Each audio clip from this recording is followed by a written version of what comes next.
Welcome to this deep dive into the human mind. Today, we're exploring a fascinating topic: the psychology of people who are too independent. You know the type, those individuals who seem to thrive on their own, rarely asking for help, and often preferring solitude over collaboration. But what happens when independence crosses a line into something more isolating? In this script, we'll unpack the roots of extreme independence, its hidden costs, the benefits it can bring, and how to find a healthier balance. Whether you're someone who prides yourself on self-reliance or you're dealing with a loved one who fits this description, this exploration might just change how you view autonomy. Let's start by defining what we mean by too independent. Independence is generally celebrated in our society. Think of the lone wolf entrepreneur or the self-made success story. It's the ability to make decisions, solve problems, and navigate life without constant external support. However, when independence becomes excessive, it transforms into a rigid pattern where a person avoids relying on others at all costs. This isn't just about being capable. It's about an aversion to vulnerability, interdependence, or even basic social connections. Psychologists often link this to attachment styles, personality traits, and past experiences that shape how we interact with the world. To understand this better, we need to look at the psychological foundations. One key concept here is attachment theory, developed by John Bowlby and later expanded by Mary Ainsworth. Attachment theory suggests that our early relationships with caregivers form blueprints for how we relate to others throughout life. People who are too independent often exhibit an avoidant attachment style. In childhood, if a caregiver was emotionally unavailable or dismissive of needs, the child learns to suppress their emotions and rely solely on themselves. This self-sufficiency becomes a survival mechanism. As adults, these individuals might say things like, "I don't need anyone," but beneath that is a fear of rejection or disappointment from others. Imagine a child growing up in a household where expressing needs led to criticism or neglect. Over time, they internalize the message that vulnerability is weakness. Fast forward to adulthood, and this manifests as hyper-independence. They might excel in high-stakes careers, like solo adventurers or CEOs who micromanage everything, but struggle in personal relationships. Studies from the American Psychological Association show that avoidant attachment is linked to lower relationship satisfaction because these individuals have difficulty with intimacy and trust. But attachment isn't the only factor. Personality plays a huge role too. The Big Five personality traits: openness, conscientiousness, agreeableness, extroversion, and neuroticism offer insights. People high in conscientiousness and low in agreeableness might lean toward extreme independence. Conscientious individuals are diligent and self-disciplined, which fuels their ability to handle tasks alone. Low agreeableness means they're less concerned with pleasing others or seeking harmony, making solo endeavors more appealing. Think of historical figures like Howard Hughes, the reclusive billionaire who isolated himself despite his achievements. His independence bordered on pathology, leading to severe mental health issues. Another layer is cultural influence. In individualistic societies like the United States or parts of Europe, independence is idolized. Phrases like "pull yourself up by your bootstraps" reinforce the idea that needing help is a sign of failure. Contrast this with collectivist cultures in Asia or Latin America, where interdependence is valued, and extreme independence might be seen as selfish or antisocial. A cross-cultural study published in the Journal of Personality and Social Psychology found that people in individualistic cultures report higher levels of self-reliance but also higher rates of loneliness. So, if you're from a background that prizes autonomy, you might unwittingly push independence to extremes. Now, let's delve into the traits that define someone who's too independent. First, there's emotional self-containment. These people rarely share their feelings, viewing emotions as private matters. They might bottle up stress until it erupts in unhealthy ways, like burnout or physical ailments. Second, decision-making autonomy. They hate group decisions, preferring to go it alone even if it means missing out on diverse perspectives. This can lead to brilliant innovations but also to avoidable mistakes. Third, reluctance to ask for help.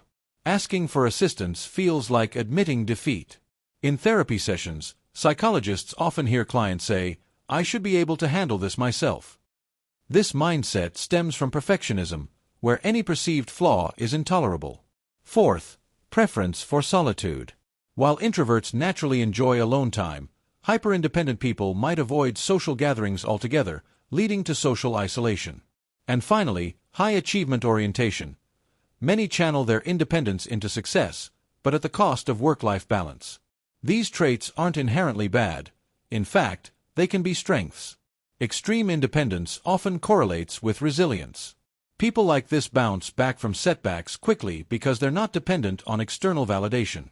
They're also innovative. Without the constraints of groupthink, they can pursue unconventional ideas. Consider inventors like Nikola Tesla, whose solitary genius revolutionized electricity. But the dark side emerges when independence becomes a barrier to connection. Let's talk about the impact on relationships. In romantic partnerships, hyperindependence can create emotional distance. One partner might feel shut out, leading to conflicts. For instance, if someone refuses to discuss problems or accept support, it erodes trust. Research from the Gottman Institute, which studies marital stability, shows that couples where one partner is avoidantly attached have higher divorce rates. The independent person might see their self-reliance as a virtue, but their partner perceives it as rejection. Friendships suffer too. Hyper-independent individuals might have a wide network but few deep bonds. They cancel plans if they feel like handling things alone, or they avoid reciprocal favors. Over time, this leads to a shrinking social circle. In family dynamics, it can manifest as estrangement. Think of the adult child who moves far away and rarely visits, insisting they're fine without support. Professionally, it's a double-edged sword. On one hand, these people excel in roles requiring autonomy, like freelancers or researchers. They're reliable and don't need hand-holding. But in team environments, their reluctance to collaborate can cause friction. A study in organizational behavior and human decision processes found that highly independent employees are less likely to seek feedback, hindering their growth. They might also burn out from overworking, refusing to delegate tasks. Now, shifting to mental health implications. Excessive independence is often a mask for deeper issues like anxiety or depression. By avoiding vulnerability, individuals miss out on the therapeutic benefits of social support. The stress buffering hypothesis in psychology posits that social connections mitigate stress effects. Without them, chronic stress can lead to cortisol imbalances, weakening the immune system and increasing risks for heart disease or autoimmune disorders. Moreover, hyperindependence can be a symptom of trauma. In cases of complex PTSD from abusive environments, self-reliance becomes a defense mechanism. Therapists using cognitive behavioral therapy, CBT, help clients challenge beliefs like, "I must do everything alone." Mindfulness practices encourage acknowledging needs without judgment. But is there a genetic component? Twin studies suggest that traits like autonomy have a heritable element. Genes influencing dopamine receptors might make some people more reward-seeking in solitary pursuits. However, environment amplifies these tendencies. Epigenetics shows how experiences can turn on genes related to independence. Let's explore real-life examples to make this tangible. Consider Amelia, a successful lawyer in her 40s. Growing up with divorced parents who were emotionally distant, she learned to manage her own schedule, finances, and emotions from a young age. Now, she's a partner at her firm, but her marriage is strained because she refuses couples counseling, insisting she can fix it herself. Her independence has earned her promotions, but she's secretly exhausted from carrying everything alone. Or take Marcus, an artist who lives off-grid. His childhood involved moving frequently due to his parents' instability, so he vowed never to depend on anyone. He creates stunning work in isolation, but his mental health suffers from lack of feedback and connection. When he finally seeks therapy, he realizes his independence is a wall, not a fortress. These stories highlight that while independence fosters achievement, excess leads to loneliness. The World Health Organization reports that social isolation is as harmful as smoking 15 cigarettes a day. Hyper-independent people might not recognize their isolation until it manifests as depression or anxiety disorders.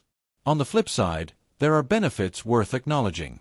Extreme independence builds grit, the perseverance to overcome obstacles. Angela Duckworth's research on grit shows that self-reliant individuals score higher, leading to greater success in long-term goals. They're also less susceptible to peer pressure, making ethical decisions without influence. In evolutionary terms, independence ensured survival in harsh environments. Early humans who could hunt or forage alone had advantages. Today, this translates to adaptability in modern challenges like pandemics, where self-sufficiency meant thriving in lockdown. However, the key is balance. Psychology emphasizes interdependence, the idea that humans are wired for connection. Martin Seligman's positive psychology framework includes relationships as a pillar of well-being. So, how can someone who's too independent find equilibrium? First, self-awareness is crucial. Journaling about times when independence helped versus hindered can reveal patterns. Therapy, particularly attachment-based approaches, helps rewire avoidant tendencies. Practices like vulnerability exercises, where one shares small needs with trusted people, build comfort with reliance. Second, cultivate small dependencies. Start by asking for advice on minor decisions, like recommending a book. Over time, this normalizes interdependence. In relationships, communicate boundaries while inviting input.